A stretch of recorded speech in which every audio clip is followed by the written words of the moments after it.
Hello दोस्तों, आज के वीडियो में हम लोग अंग्रेजी में अनुवाद करना सीखेंगे।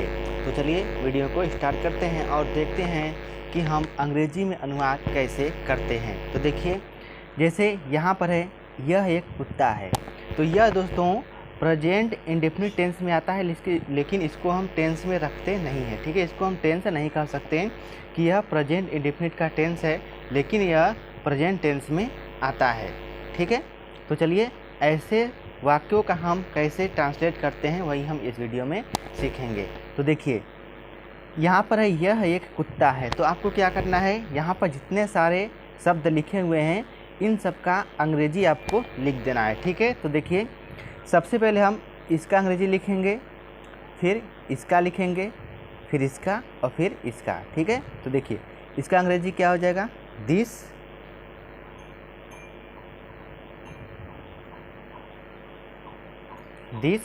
अब इसका लिखेंगे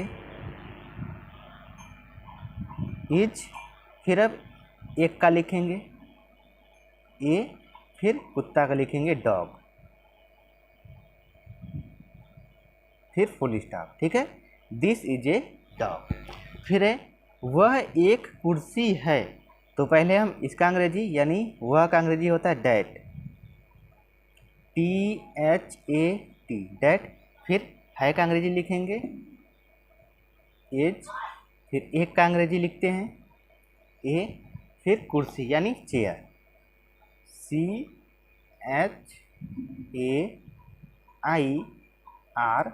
फुल स्टॉप, चेयर। ठीक है, डैट इज ए चेयर। फिर उसके बाद यह एक पेन है। तो यह का THIS, दिस। है का अंग्रेजी is a pen, full stop, this is a pen. इसके बाद वह एक किताब है। वह एक किताब है, तो इसका हो जाएगा that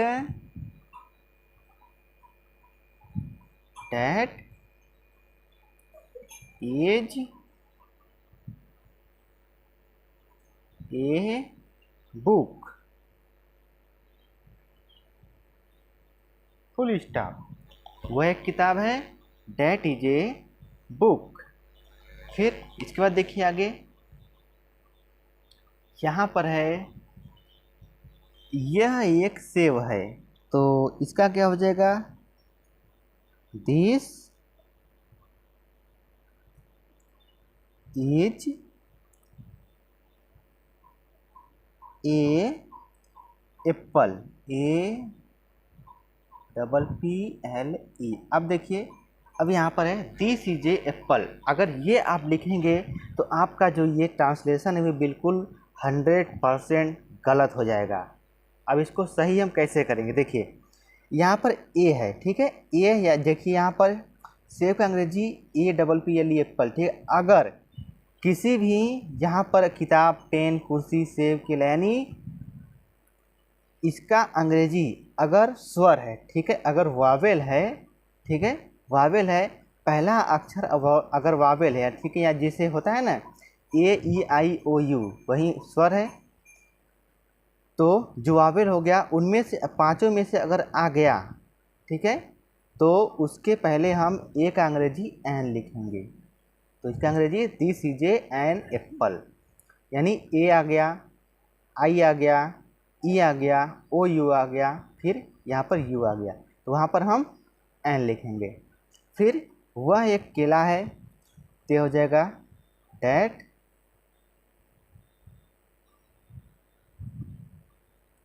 is a banana,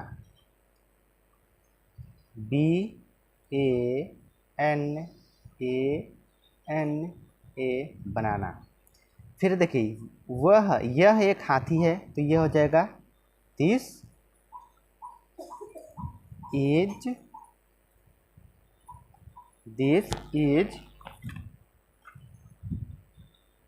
A elephant.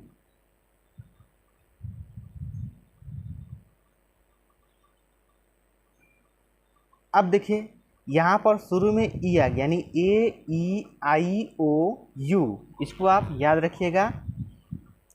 AEIOU, इन पांचों में से अगर कोई पहला शब्द आ गया, पहला लेटर आ गया, तो वहाँ पर हम एन का प्रयोग करेंगे, तो ये हो जाएगा एन। ठीक है, दिस इज एन एलिफेंट। वह एक बिल्ली है, तो दैट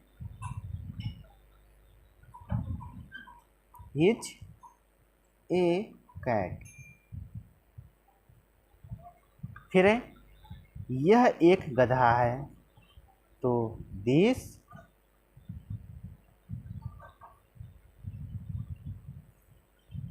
इज AS, ASS मतलब गधा। तो ये है दोस्तों अंग्रेजी में अनुवाद, ये आपको याद रखना है।